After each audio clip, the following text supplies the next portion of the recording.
time for Two Guys and a Goalie with Dustin Nielson, Matt Kassian, and the goalie, Joaquin Gage.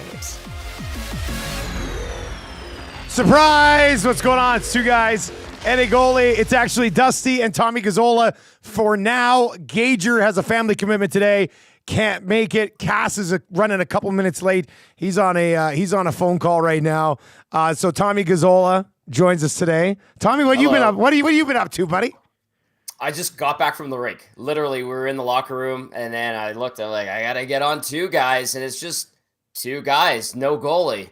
But great to be here, Dusty. I haven't been on this show in a while. Two average dudes. That's basically what this is.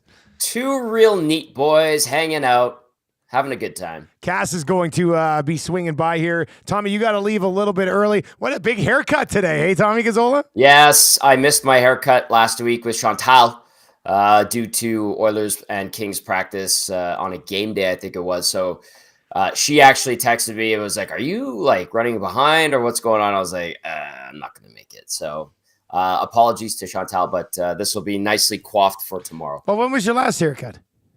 A month ago. So every month, once a month. Mm-hmm. Trev, what do you think? Yeah, do you think he needs one? Trev's a big haircut guy around here, right? He's our haircut expert. He's a huge haircut guy. Yeah. Trev, would you say thumbs up he needs one or no? He says he thinks it looks good now, Tommy. That's because we pay him to say stuff like that. Maybe that is the reason. All right, so you were at the rink. What's going on? What's happening at the rink today? What happened today?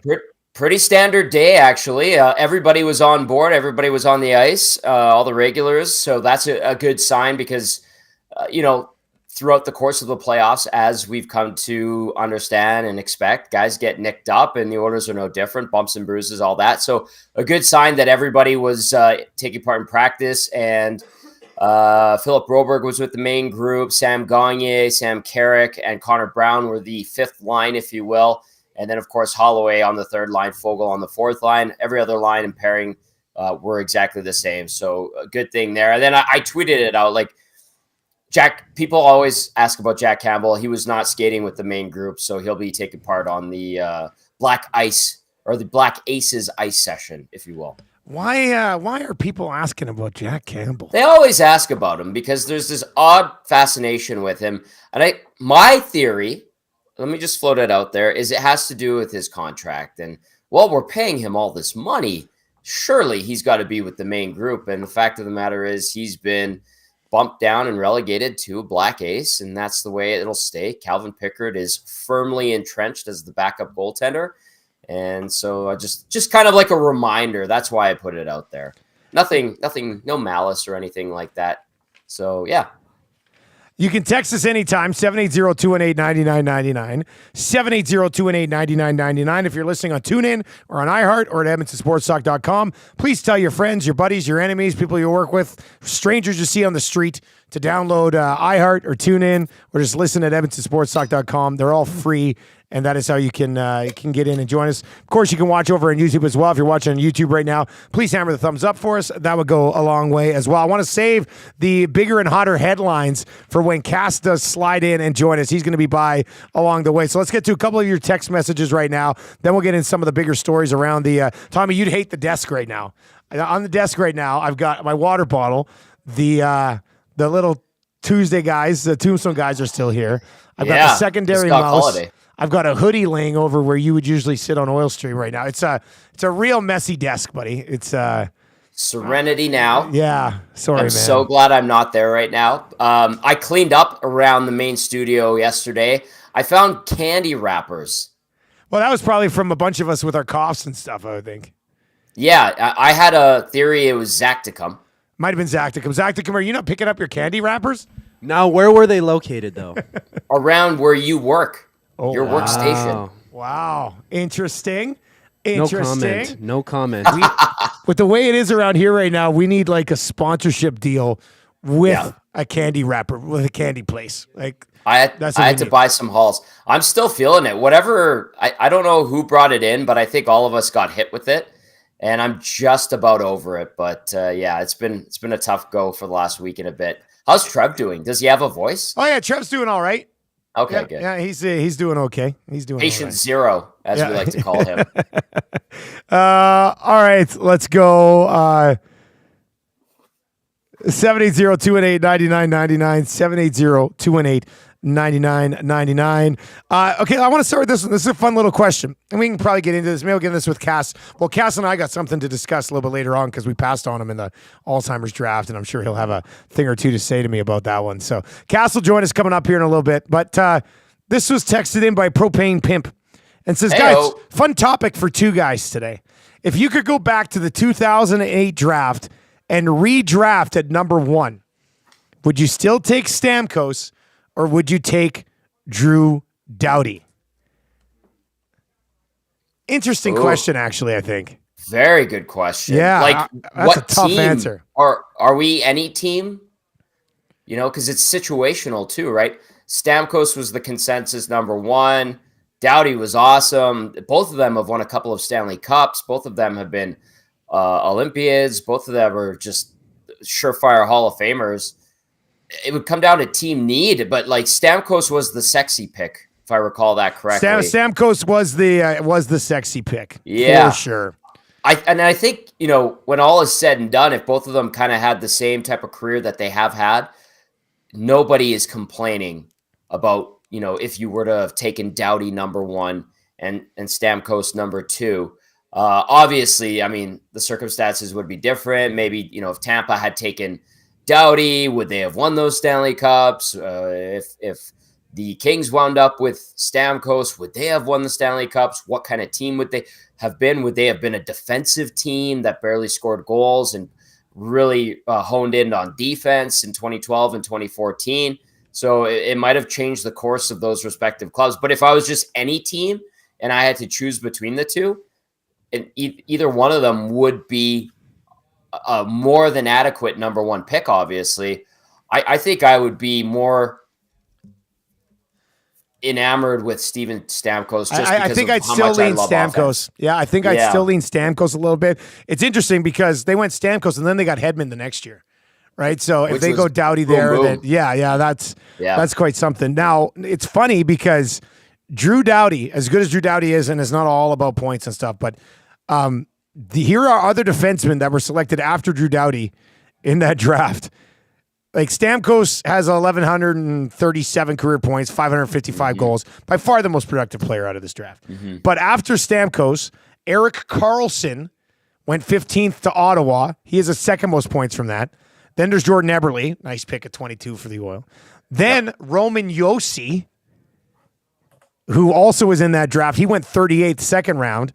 Then John Carlson, who went 27th, had those great offensive years with Washington. And then Drew Doughty, who's obviously more than just a defenseman that can provide you some offense. And right after him on the production scale is the guy who went 4th, and that's Alex Pietrangelo. So what a defensive draft in 2008.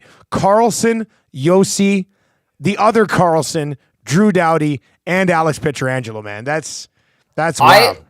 Always, and this goes back to St. Louis days, had a affinity for Alex Pietrangelo. I love the way he plays. That guy's a number 1. He developed into a true number 1, and he continues to be one. And take away the incidents with Leon Draisaitl and Edmonton's rivalry with Vegas. And if you just look at Alex Pietrangelo, the defenseman, the body of work, that's a guy, Dusty, that I think if you threw in the mix as the number 1 overall pick that year, I think you would still be okay with him. This guy's going to be a Hall of Famer. Carlson, great choice. Yosi's going to be a Hall of Famer. All of them, all of them are still outstanding players. We're watching Drew Doughty redefine his game from offensive, all-around D-man to now, they're talking about him being a shutdown guy, still a pillar for the LA Kings. And then, Carlson's coming off a 100-point season. Did things go well in Pittsburgh? No, obviously. They're in a weird time in Pitt trying to figure themselves out. That's not Carlson's fault.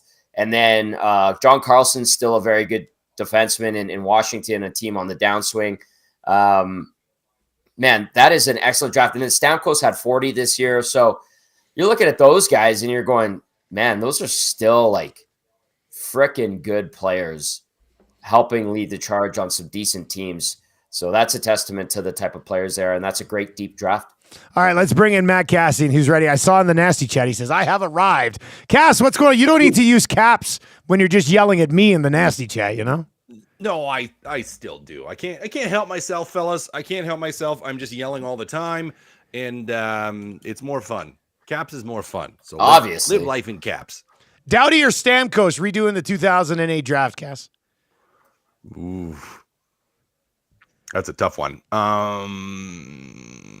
We both said we'd probably still lead Stamkos, but man, have they had great careers as a 1 and 2 guys. Well, here's the thing, and I kind of heard you guys say it, but it's like I think you lead Stamkos if you know who you're getting the next draft.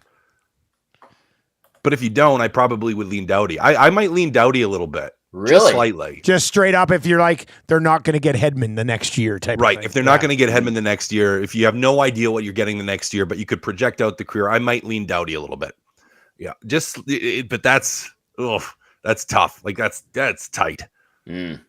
If you want to chime in, 780-218-9999 or hit us up in the nasty chat. Tommy Gazzola is going to be with us till 12:40. Cass and I will take you home the rest of the way. Cass, that's when Tommy leaves. We'll have our conversation about the Alzheimer's event. Hey, all right. We'll get into that. I still felt bad passing on you in that draft, buddy. It was not my choice once again. Hey, but we'll get to that. Yeah, Tommy. Did you made a play for Cass though? You tried to. I told the boys. I told Cass we'd take him. Like I couldn't be any more clear. They're like, we want Exelby. And then I went up to Cass. I was like, did you ever fight Exelby? He's like, took my knee out. I jumped him one time. I was like, oh no, that's the guy we're taking. This is going to be trouble. So we watched that fight in the studio yesterday, and the boys were thoroughly. That wasn't much of a fight, buddy. Cass looked angry. You were seeing red Cass in that fight. Oh yeah, well, because he blew my knee out, and I knew it immediately. Something was wrong. It was a dirty hit. Now he great guy. I mean, we laughed about it. We talked about it. We had what would be a makeup hug, a happy hug. I don't know what you want to call it, but we're good now. So there's no issues moving forward. But yeah, I was pissed. I was not. I would be too. I wasn't happy. Yeah, when I saw the play, I was like, oh, yeah, no wonder Cass absolutely lost it on him. All right, let's get into your bigger and hotter headlines right here on Two Guys and a Goalie, brought to you by Big Mama's and Papa's Pizzeria. BMPP is a real pizzeria restaurant, not just a delivery pizza chain, serving authentic Italian cuisine with their made-in-house pizza dough, traditional tomato sauce, and fresh toppings. Each pizza is cooked to perfection. A pizza experience that you've been waiting for. Visit them at 12848 97th Street. Order today at www.bmpp.ca or call 587-746-0550. Surveyor Brett was in today dropping off some rocks for Lieutenant Eric, who's collecting rocks from the river valley right now. And this is what happens around here. Surveyor Brett brought in some rocks for Eric today. And he had BMPP for lunch yesterday, I think, Big Mamas and Papas. And either he got the slice or the guys working with got a slice. But it was like the size of 4 slices, like 4 regular slices, one huge slice. So if you want to just go in and pick up a slice for lunch, check them out, 12848 97th Street. Okay, let's continue here with the bigger and hotter headlines, because the first thing I had on here, Cass, do you think Stamkos has played his last game with the Tampa Bay Lightning, or he has to finish his career? That's how I view it, but what do you think? What are the odds that he goes somewhere else? Slim? None? I think they're actually quite strong that he goes somewhere else. Really? Like look at other players from a career example. Like you look at really good players and guys that were with an organization for a long time. Oftentimes they do want to go somewhere else towards the end. They generally do. Daniel Alfredson, now different situation with Alfie in that. You could look at Mark Messier. Now, I know he was with a couple different organizations. It wasn't just one, but it's like that last hurrah, that last little push where other teams are willing to pay them quite well to go there. And players often want to try a little bit of a different change of pace if they've been somewhere their whole career. Now, with that being said, he is in Florida. It's not like he's been in somewhere really, really cold and awful that has really, really high rates of tax for a long time. I mean, he's pretty content sitting there in Florida, which decreases the likelihood a little bit. But I would still, I would lean towards he most likely goes somewhere else. Someone that's willing to pay him another shot at a cup. It may be just a little bit of a different scenario. Tommy, what do you think? Like listening to the broadcast last night, and I think it was Steve Levy on the call, and he was kind of hinting at that. He's like, are we going to watch Steven Stamkos in his last game in a Tampa Bay uniform? Like, what a legacy. I think if you're talking openly about that on a national broadcast, there's a very strong chance of it. Also, let's remind ourselves too, the conversations that Stamkos had with the media in regard to a lack of contract negotiations. I think that is something that needs to be noted, because if the captain of your franchise, the face of your franchise for 15 years is openly discussing his frustration with the lack of contract negotiations, you can't just omit that. So yeah, I think there is a pretty good chance that he might be done in Tampa, and his time there has run its course. And listen, Julien Brisebois, he does things his own way. I've seen him around the rink, obviously, and he seems like a different cat, and not in a bad way, but cutthroat is my assumption of how he is, and everything I've garnered from reading about him and how he operates. And he understands that maybe this is a time of transition for the Tampa Bay Lightning, and they want to be on the up and up really quickly. So I think, Steven Stamkos' time might be done in Tampa. And I just had this thought. I was reading about the Utah-Arizona thing. Emily Kaplan put out a really good, deep article that I retweeted today. What if you're the Utah franchise and you're Ryan Smith and you want to make an impact to show everybody that you mean business? Would you make a big play for Steven Stamkos in the offseason to show everybody you're not messing around? And clearly he's not, by being aggressive and bringing the team in so quickly, but something like that I think would create a big splash around the league. I was going to ask the most obvious question ever, like, if we think he may end up leaving, which team do you think makes the play for him? Which team needs him? Tommy, you make great reasoning on Utah, obviously, with some money and a commitment. Northside Sandwiches in and says, I think Utah would for sure even overpay to bring Stamkos in. Cass, I mean, Utah would kind of make sense for the team. I'm not sure if Stamkos wants to be at that level. I mean, depending on what other pieces they can add and how quickly they can turn things around. But, he's already won, obviously, everything. Is there any other space that you would like to see him end up, or you think could be reasonable? Like to see him, or that where he could actually go? Where he could go. Like, where else? I haven't even thought really about landing spots. I was always just thinking about whether or not he would leave Tampa. Mm-hmm. Yeah, well, Toronto Maple Leafs. Can you imagine if they traded Marner somehow and then use some of that money to bring in Stamkos? I just don't think that wouldn't make sense. I could see, old Toronto Maple Leafs, I could see them doing. I can't see Treveling doing that. I don't think he does it, unless he's like, Marner wants out and I gotta somehow find a way to make this work. Maybe it happens. Realistically, I mean, the Utah Yetis, as we are dubbing them currently, that probably is the most realistic. It's now, probably the best one, yeah. Probably the best one. Seattle may be an interesting thought to me. Kind of going, one coast to the other coast there a little bit, but still in the States, still an American team on the up and up with some good young players. I'd have to double check where they're at for the cap next year, but I think they may have some room. Tommy, you pulling it up? I'm pulling it up. Yeah, they may have a little bit of room, so that could be somewhere I could see where it's still like, still a new franchise, have an opportunity to early on in the franchise make a mark in an organization that it has some upside. You're going to have a new coach coming in. Who knows exactly who that is yet at this point. But yeah, I could see Seattle being a potential for it. But to me, I mean, Utah would be the big one where it's like, if I see or would think of, who could make a play on Steven Stamkos outside of Tampa, who will probably offer him a contract. Yeah, Utah is probably the top because they're going to have the cap space, new owner, wanting to stir the pot a little bit and wanting to have something, a buzz in the area of Salt Lake that it kind of makes the most sense. Cass, $23 million available next year for Seattle projected, and then they only have 15 guys on the roster signed, so they need to add. What do you guys think he makes? I mean, he's made 8.5 here for a long time, but he's 34. Is he making the exact same number somewhere else? I don't know if you're giving a bump up. You're not giving a 34-year-old Stamkos a raise. Cash, you think it's like $7 million on like a 5 or 6 year deal that takes him to 40 type of thing? I think it just depends on the length. I think that's where you're going to see that number fluctuate because the longer it is, the lower the AAV's got to be, really. Yeah. If it's a 2 year deal, well, yeah, you could pay him 8.5 on a 2 year deal. but he's not going to want a 2-year deal. He's going to want a 4 or 5-year deal. And that the number kind of gets down in my brain, went to like that 7 million number where I'm like, 7 mil probably makes sense. I could see them looking at that and seriously considering it. Like if it was 7 years, 7 mil, 5 years, I think that would be reasonable. I feel like that's something like really Utah could swallow to bring in a name, right? Like that could be something that you could do. Yeah. Interesting. We'll see how that plays out. Let's just quickly continue here with the bigger and hotter headlines for Big Mama's and Papa's Pizzeria now here in Edmonton. Just staying along that same sort of line as elite goal scorers go. Washington Capitals eliminated. Ovi, no points in that series. He's 42 goals away from the all-time record, tracking down Wayne Gretzky. Said it is year-end availability. You know, it's not going to be easy, but it is certainly possible.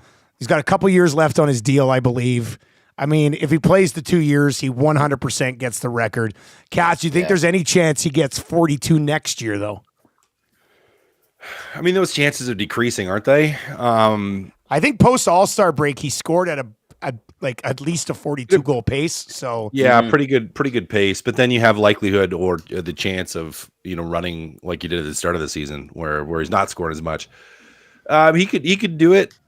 He could do it, of course. I mean, hey, he's been the best goal scorer in modern history, so the potential is there to do it. If he has a hot streak, he has a hot run, power play, plays well, players around him play well, he could absolutely do it. Before I let you guys keep talking, though, I love this message on the nasty chat from Spills.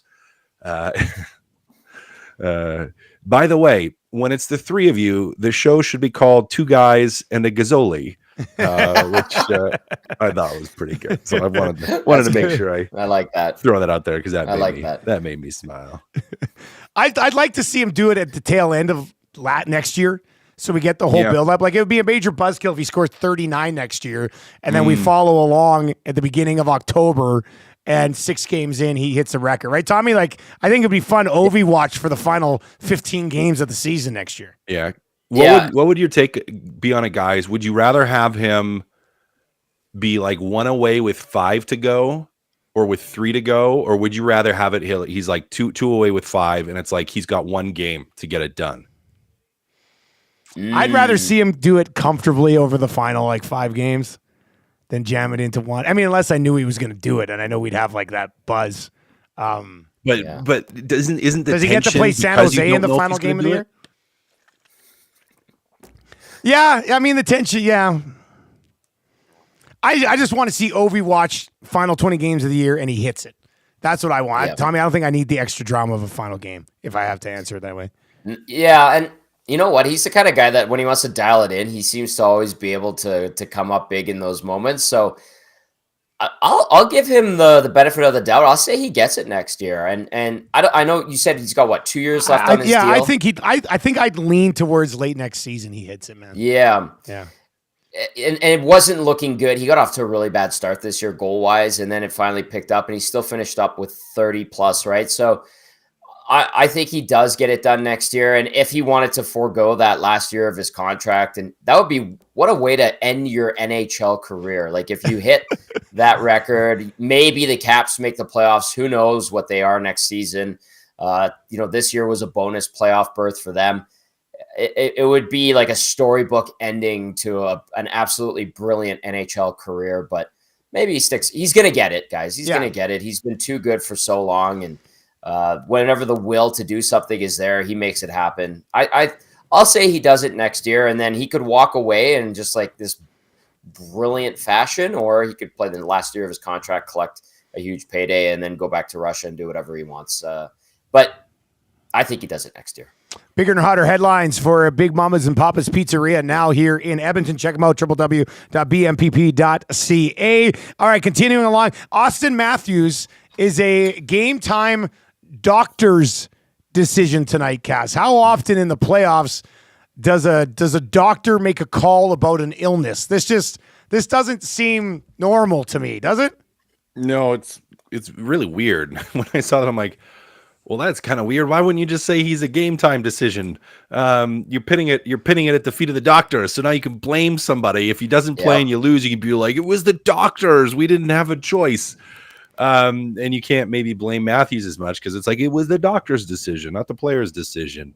So interesting because it's almost like preemptively trying to avoid the blame and being able to pin it on somebody else to be like, it's their fault. It's not my fault. See, someone else said he couldn't go. Kind of weird. I don't know if you guys, I mean, I know like we've heard before, like we got to see what the doctors will say, but there's always that, well, it's still our decision and the player's decision. Like it's not just on the doctors. I don't know if I've ever heard it framed that way before. Although, like doctors do have influence. If the doc says no, you can't do this, you shouldn't do this.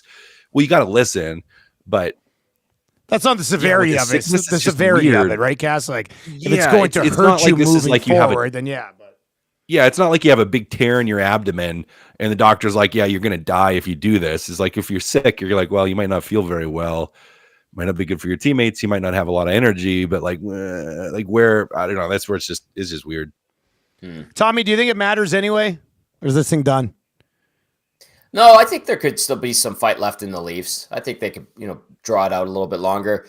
The doctor's decision, usually we hear, like, listen, was it interpreted by the media in Toronto as a doctor's decision, or did Sheldon Keefe just go, we'll talk to the doctors, see what they say? Like, that's the other thing I'm wondering too, because we hear coaches all the time go, we'll meet with the medical team and get their assessment and they'll help make the call. And then we'll talk to the player. So maybe that's it. Unless Keefe was just like, yeah, it's up to the doctor. And then we'll go from there kind of thing. I don't like, obviously if he's out, he's the best player in the world, according to Cass. So that would be a huge loss to the Maple Leafs in a big, crucial game to keep their season alive. So, I think he'll play. My guess is the doctor will allow Austin Matthews to play, and maybe the Leafs gives themselves another day to fight. All right, your thoughts on this? You can hit us up right now. Do not be shy. 780-218-9999. Northside Sandwich over the Nasty Chat says, Doctor, I mean, you could play, but it'll be uncomfortable. Matthews, well, I'm out. This is kind of a funny way to look at it. That's good. Quickly, another team facing elimination tonight. Winnipeg. Cole Perfetti's going to draw in. As Huss just said in Lock Shop, they're kind of blowing things up. Cass, does that help them stay alive against an absolute wagon right now in the Colorado Avalanche? 22 goals in 4 games in the series. Yeah, going to be tough, especially since mentally Winnipeg was heading into this and being like, hey, we played really good against them during the regular season. We beat them. We can do this. And then, not so good. Can't really stop the Colorado Avalanche, their avalanche of offense. I don't mind calling them the Avalanche. I'm okay with that. Avalanche. The Avalanche. The Avalanche. Sounds like somebody who would cut Tommy's hair. Yeah. Doesn't it feel like the momentum is just too much right now? Doesn't it feel like Colorado's momentum?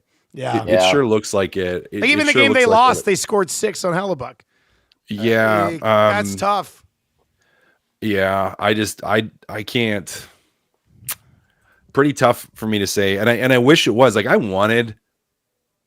didn't think. I think I picked Colorado on that one. I wanted Winnipeg to win it. But I don't think anybody saw it going the way that it has, though. No. Right? No, I thought it'd be like a 7-game tight the whole way.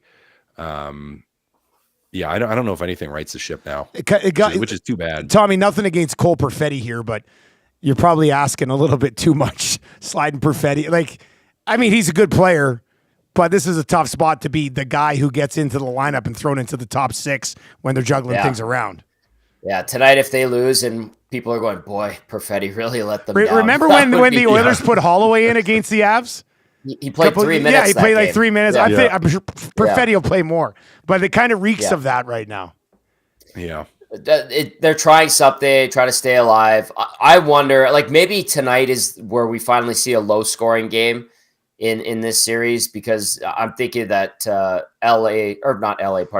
Winnipeg will try to do what LA did in game 4 against Edmonton, where it was, dog on a bone, hard checking, physical, do everything you can to not lose, and I think so tonight might be like, don't lose at home is another point that I want to make too. But I still think that Colorado is too strong and is just absolutely flexed on Winnipeg in this series. So I hope for the sake of a Canadian franchise that Winnipeg can extend this series, but Colorado is just avalanched them all series long. All right, those are your bigger, hotter headlines brought to you by Big Mamas and Papas Pizzeria. Check them out. It's a pizza experience that you've been waiting for. Visit them at 12848 97th Street. And you go in and they'll have you can see how big the boxes are for those ridiculously sized pizzas, the one that we had here in studio at Edmonton Sports Talk as well. Order today, www.bmpp.ca, or give them a call, 587-746-0550. It's kind of your bigger headlines around the National Hockey League. Oilers and Kings. Cash, you lean one way or the other on a day off, meaning a difference in this series at all for Doughty or anybody on the Oilers, or how does it impact? I think it could make it. Doughty would be the one where you kind of look like the Oilers have done a fantastic job of just beating him up. Like if you were to look at all the hits that he has taken, it's like they haven't been little gentle taps. Like he's been getting hit pretty hard and consistently for a guy that plays a lot of minutes. He's taken a lot of abuse. They seem almost even more physical on him, Cast, than everybody else. They're just like targeting Drew Doughty, right? Like, which is great. I mean, from a game plan strategy, that's what you want, especially from your bottom six. Is like, hey, if you get a chance at this guy out there, hit him. Like it's going to slow him down. He plays a ton of minutes, and over a long series, it's going to wear on you. So I think if it benefits anybody, it's Drew Doughty. Now, is that going to be enough? I don't, if the Oilers execute and if they play, I don't think so. Now we saw a game where LA did everything they could do defensively to shut the Oilers down. And the Oilers kind of were like, okay, we're not going to, there wasn't a perfect game, but we trust our goaltending, which, by the way, didn't hear a lot of people complaining about Stuart Skinner after that one. Why are you covering your mouth? Meatballs. I don't know. I was just trying to make a point. Like, I thought you were going to swear or something. What is that? Skinner, no trust in our goaltending. Stuart Skinner. Stuart Skinner had a great game. The team has trust in him. The coaching staff, management have trust in him. He has a good game. I don't know if the extra day helps Doughty and helps the LA Kings enough to stem the tide. Tommy, where do you come out on that one, buddy? The extra day, I think it helps the Oilers too, because by all accounts, they're a little bit banged up right now too. They were heading into the playoffs, and that extra day of rest will also benefit some of the guys.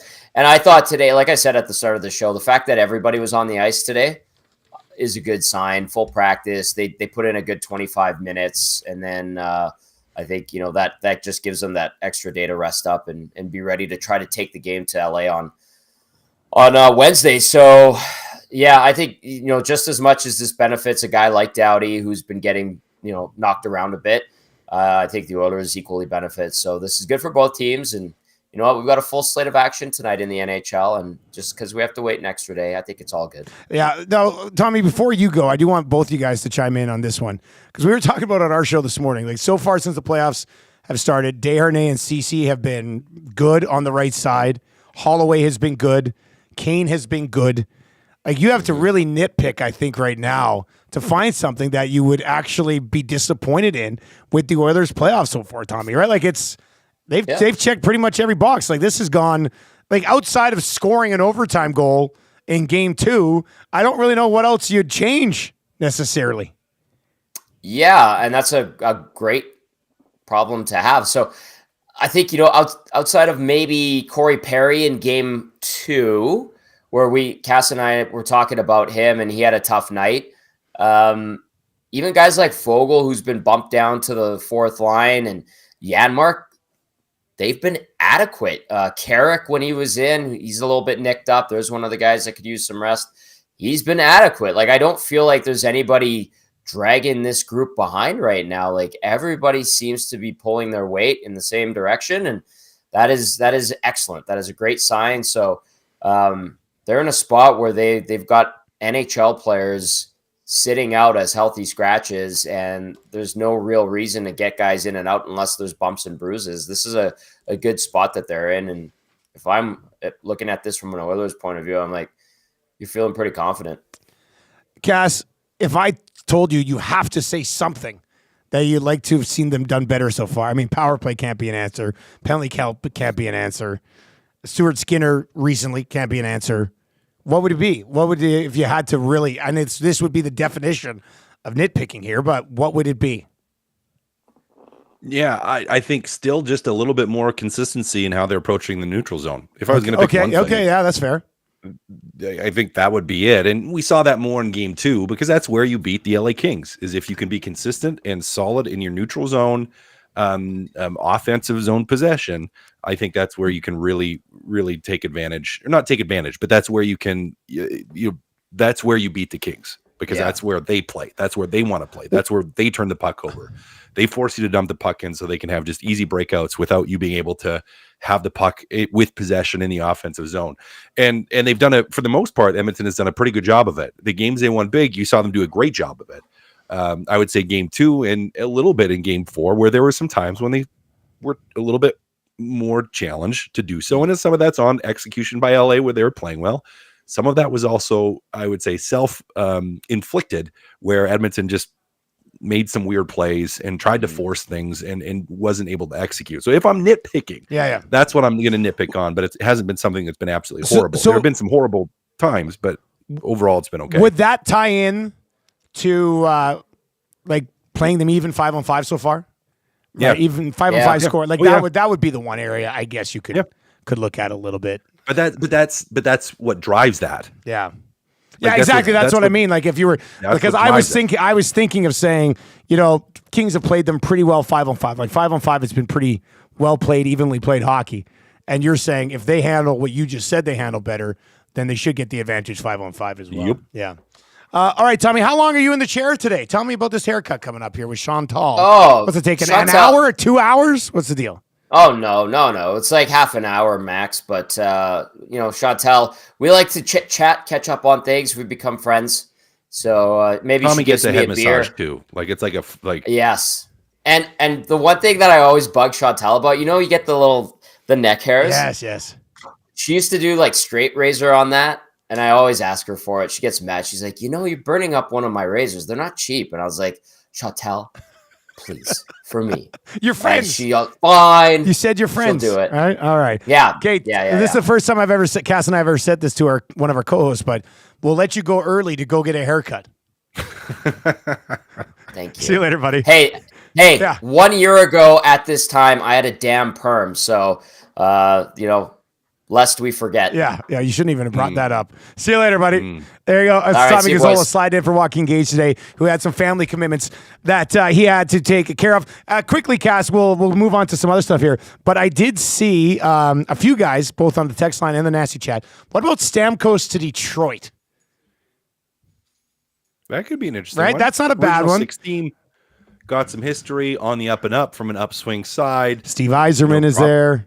Yeah, Yzerman's there, so there's that relationship. That's actually a decent thought. They have $29 million in cap space for next year. Perron's a UFA. Patty Kane is there. He'll be a UFA. Sprong's a UFA. Ghostus Bears $4.1 million coming off the books as well. So, yeah, I think I'd probably it would be I don't know, playing for an original 6 team when you've already won everything, Cass. Is that a level of, hey, I'll check that box now if I'm going to leave, as opposed to first time in Denver or Utah, Salt Lake City, or first time over in Seattle? It's different, but I think that'd be kind of neat, especially on a team that's creeping, like they're starting to get. That might be a guy who would really help them. Yeah, no, that's actually an interesting thought. And then there is just the relationship with Steve Yzerman that will be there already. So there's some history with that organization. That could check some boxes. They could fit him in at $7 million. Boxes for sure. Yeah. Very interesting. Thank you for bringing that up. Whoever sent that in. A couple of good text messages there. Yeah. DeBrincat 7.8, Larkin 8.7. So they don't have like these core guys who are 11, 12 million bucks. So you could throw a Stamkos $7 million there for 3 or 4 years and see how that plays out. I think that might actually be my favorite landing spot for him now that it's been brought to our attention. That's not bad at all. Cass, I haven't chatted with you since the last Oilers game. What do you think that game does for Skinner's confidence? Or do you think he even needed it? for his confidence, or he's even keeled, right? Like he just. But it helps. But if you watched his post game interview, like after game 2, he was fine.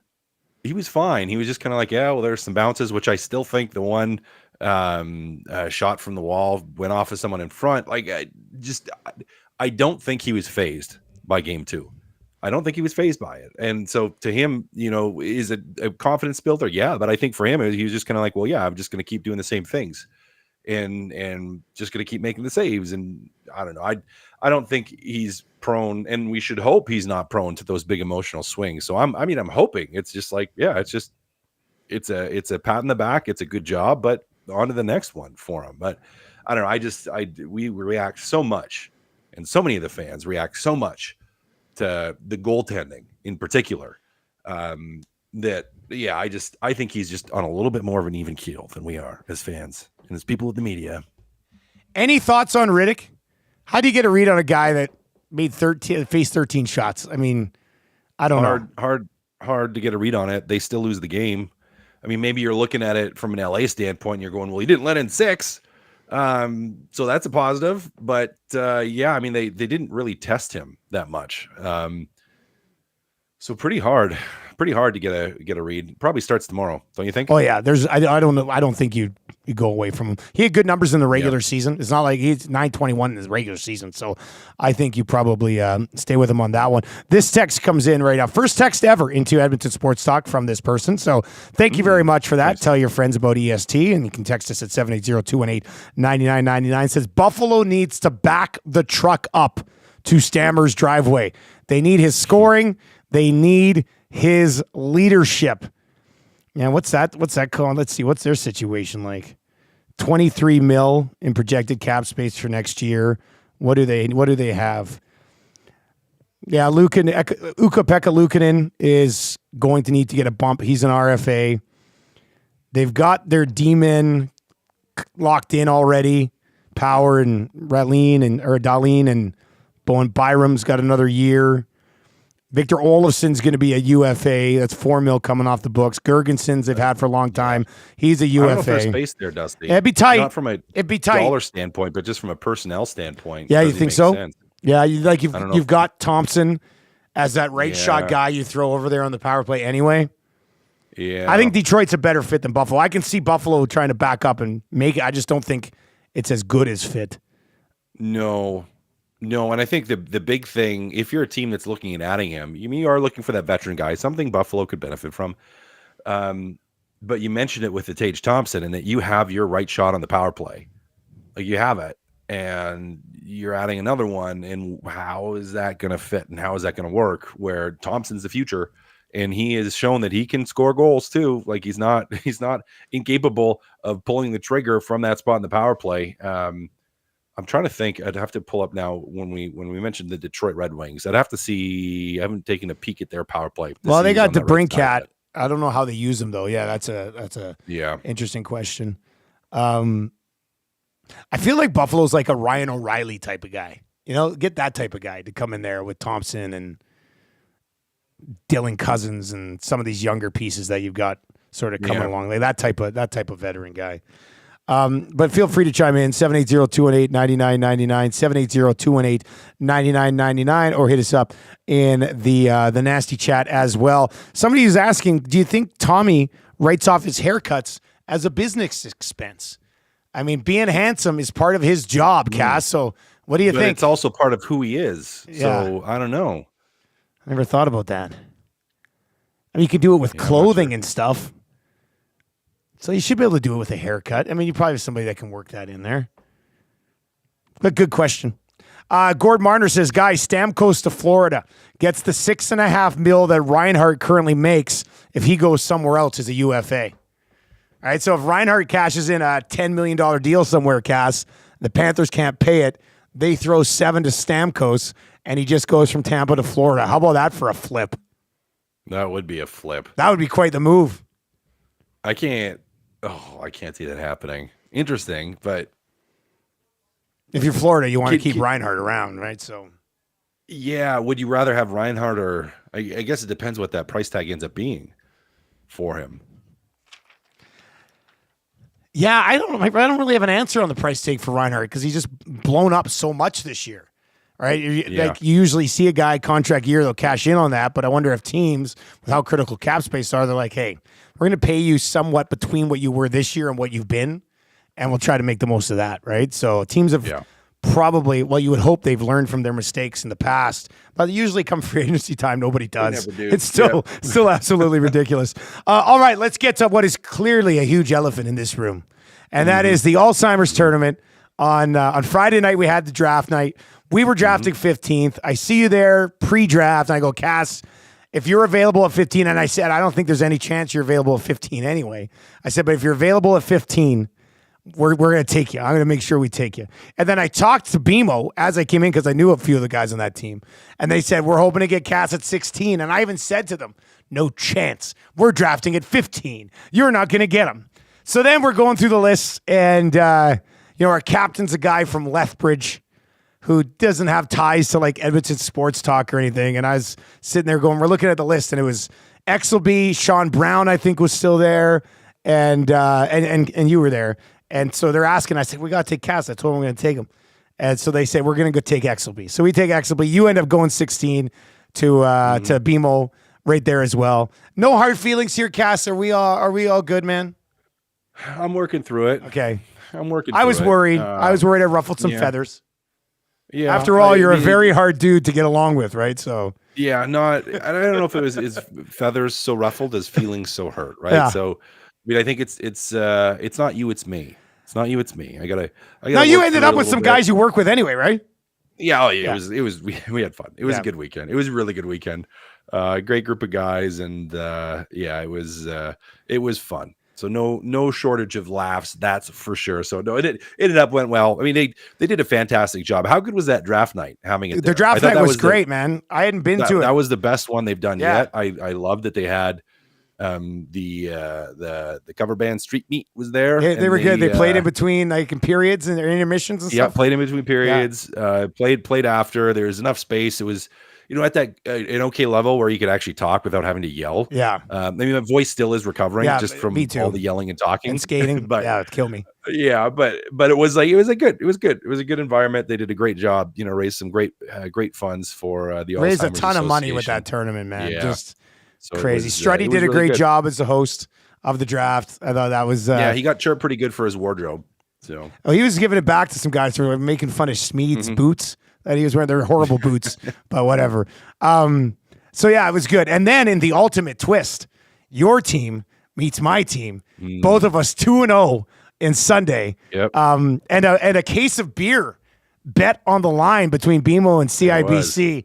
And Kaz, I have to say, and I said it to you after we were taking a picture with a nasty who was the timekeeper. I said, if you had any finish, you guys probably would have beat us. Now our goalie was unreal. Hadn't played in a year, if you can believe it. That guy had not played in a year. And ours hadn't either. It'd been a year. Yeah, I could tell. yeah, first time. I couldn't. I was getting frustrated with myself. I was like, I couldn't score. How many times did you try to go short side on that guy? 4 times. Yeah. Literally 4 times, and didn't score once on it. You were flying, but you just couldn't finish. Just couldn't finish. So yeah, I wore that one in the dressing room after. I apologize to the guys. Did they give you the gears? Rightfully so. Oh yeah, no, they told me to get out. Yeah, I had to go change in the hallway. Don't know if you noticed that. They wouldn't let me back in the room. So. That's a tough look. It was good. They were still happy. They've been in the tournament I think for 7 years, and they've had 1 win. So to go out and to get to win 2 out of 3 was still good. We were over 500 for the tournament. So good result. Everyone was happy. All in all, pretty good takeaway. And the chance, you know what? I like you taking the high road because you had a chance to get revenge on Exelby, and you decided not to. Wouldn't that have been something? 10 years in the making. You take his knee out. Unbelievable. Yeah, we're retired now and have to pay our own medical bills, but I'm gonna get you. I'm gonna get you right now. Get you. I'm gonna stick it to you. He was a good guy. I mean, all these guys who are at these events, they're usually really good guys. The odd experience, you're like, well, that guy's kind of a dud, but Exelby was great. And then we were talking about the hit that he laid on you, and then I mean, he wanted any of that. Like, you didn't give him an option on that one. No, there was no option. It wasn't even like you both go down. It was like you beat him down, just sort of let him go and skate it away. That was Yeah, I was not happy. So we were talking to him, and he was telling us a few hits to go check out. He blew up Matt Sundin. Like, somebody go watch the YouTube of XLB on Matt Sundin, and then Oilers fans may remember this, but XLB on Ales Hemsky, and even XLB on that one goes, yeah, that was about 3 steamboats too late. But I was just like, my God, man, like he must have had a reputation as a guy that was, big time. Hey, like, no, he was like a Brian Marchment type of thing, where it was just like he hits dirty. And again, like, reputation as being a great teammate, good guy, like good friend, all that stuff. But it was like, no, as a player, it was like, no, this guy hits dirty.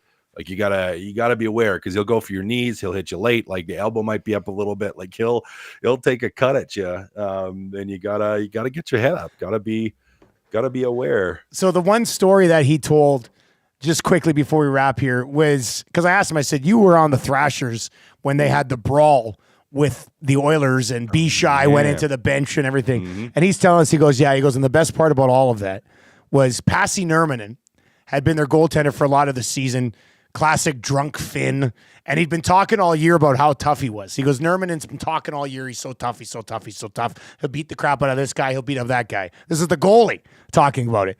And then Byron Dafoe, he says, was their main goalie. Dafoe came back from injury. It was like his first game back against Well, this is the way XLB remembered it. And he said Dafoe got injured in that game and had to come out. So Nurminen went in. And when all hell broke loose, the boys were all like, oh, look at Pasi. This is his chance. Like, he's the tough guy. And then Ty Conklin beat the shit out of him. And they mocked him for the rest of his career, that he'd been talking this big game and then just got absolutely pumped by Ty Conklin, which I'm going to have to go back and watch. I want to see it sort itself out. Because that would have been funny. But that was a good story about Pasi Nurminen. He's like, those Finns. He goes, I like their booze. They talk a big game. I was like, that's funny. So that was a good story. That was a fun time. It's always a fun time. Hockey Helps the Homeless is happening this weekend. You were playing in that one too, are you not, Cass? Yep. It's Where'd you go last year in the draft? What were you, second or third? Something like that? I went second overall last year. Who went first if you went second? I think Bucky went first. Actually, he did, because we took him. Yeah, we had Bucky last year. Then you went second. And Gager went early in that one, too. Both you guys went ahead of LaRock. He went pretty early. And I thought it probably pissed George off a little bit. He's very competitive in the drafts and stuff. So. Yeah. Oh, yeah. I think he was pretty. Yeah. Remember, he was not happy. He dropped a bunch of spots. And I don't think Big George was too thrilled. He was not happy. I remember seeing him. I was looking at him. I was like, man, George is pissed right now that he slid a little bit in this draft. So. Unhappy. Yeah, we'll be doing that one, draft on Thursday night. And then actually all of our shows, all of Edmonton Sports Talk on the road at Terwilliger on Friday for Hockey Helps the Homeless. Nice. So that should be a lot of fun as well. Cass, thanks again for popping by. Gage will be back with us on Thursday, as we'll be breaking down possibly Oilers advancing or the Kings staying alive. What do you think the theme is on Thursdays too, guys, buddy? I think we're talking about how much rest the Oilers need and what that next round matchup's going to look like, probably against Vancouver. But we'll see. Nashville trying to stay alive tonight. I think Nashville wins tonight, but we'll see how that plays out. All right, that's going to do it for Matt Kassian and Tommy Gazzola, who was with us earlier but had to go get pretty. I'm Dustin Nielson. I'll be back tomorrow morning here on Edmonton Sports Talk. Nielsen Show replay coming up if you're listening on TuneIn, iHeart, or at edmontonsportstalk.com. If not, I will talk to you tomorrow morning. Cass, see you later, buddy. Have a good day. See ya. Have a good one.